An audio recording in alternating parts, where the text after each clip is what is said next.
Հիսուսը միակ ուղին է,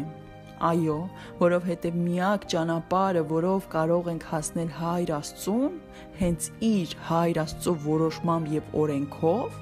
նրա որդին է։ Հայրն է որոշել, որ իրեն կարող ենք հասնել եւ ճանաչել միայն իր որդու միջոցով,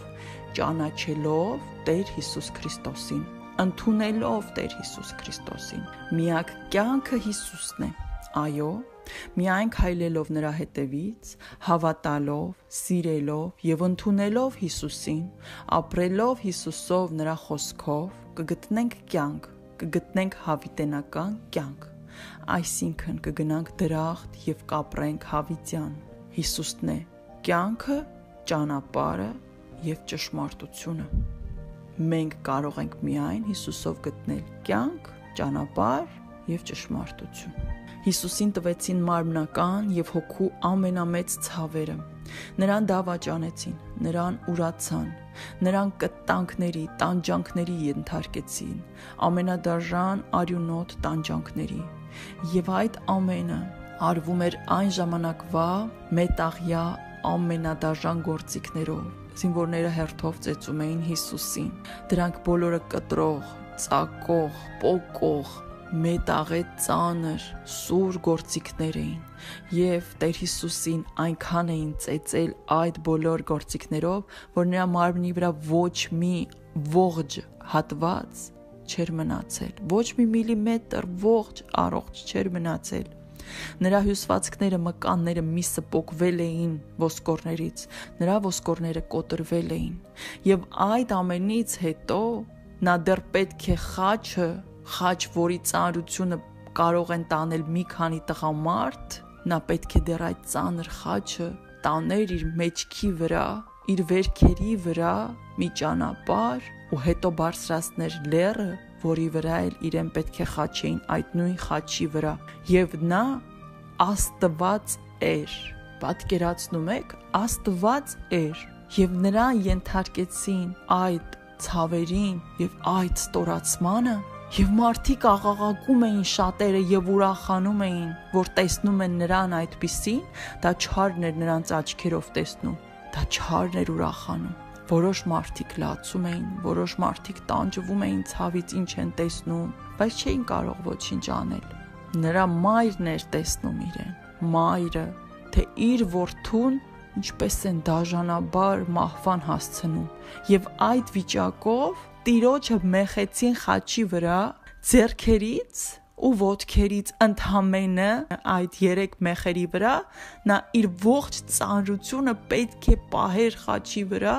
եւ այդ ընթացքում նա չչարացավ, այդ ընթացքում նա ավելի մեծ հոգու ցավ էր տանում, բայց նա չչարացավ, որովհետեւ նա սիրո Աստվածն էր,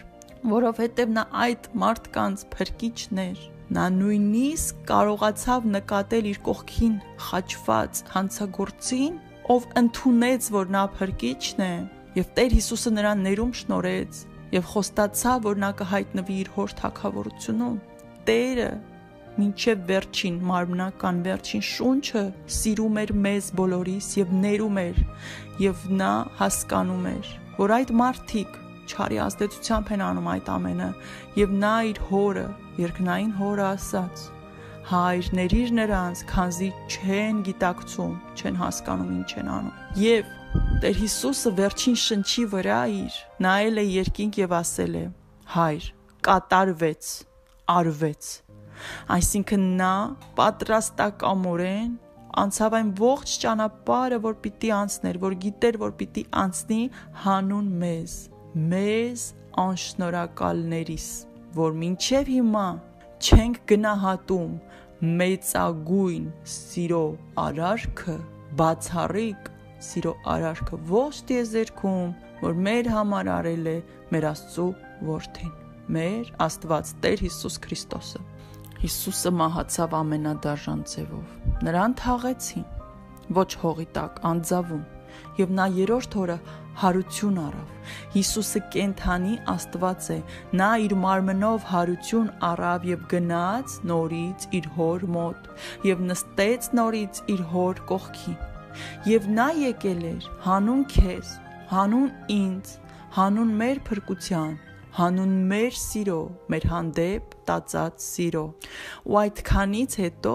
մենք դեռ ուրանում ենք նրան, մենք դեռ դավաճանում ենք նրան, մենք չենք խոնարհվում նրան, չենք առաջնորդվում նրանով, նրա պատվիրաններով չենք ապրում, այդքանից հետո, այդքանը իմանալուց հետո։ Ինչ արեց Տեր Հիսուս Քրիստոսը հանուն քեզ, եւ ինչ ես անում դու հանուն Տեր Հիսուս Քրիստոսի։ Մեծագույն սիրո պատմությունն է սա, երբ Աստված իր գահը, իր թագավորությունը թողած, եկավ եւ դարձավ հասարակ մարդ, ապրեց ամենահասարակ եւ դժվար մարդկային կյանքով, սիրեց, օգնեց, բժշկեց, եղավ ընկեր, ուսուցիչ, հայր, եղբայր, բժիշկ, դավաճանվեց, սպանվեց, խաչվեց,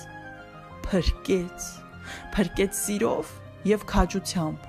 հավատարմությամբ փրկեց։ Սա է աշխարհի ամենամեծ սիրո պատմությունը։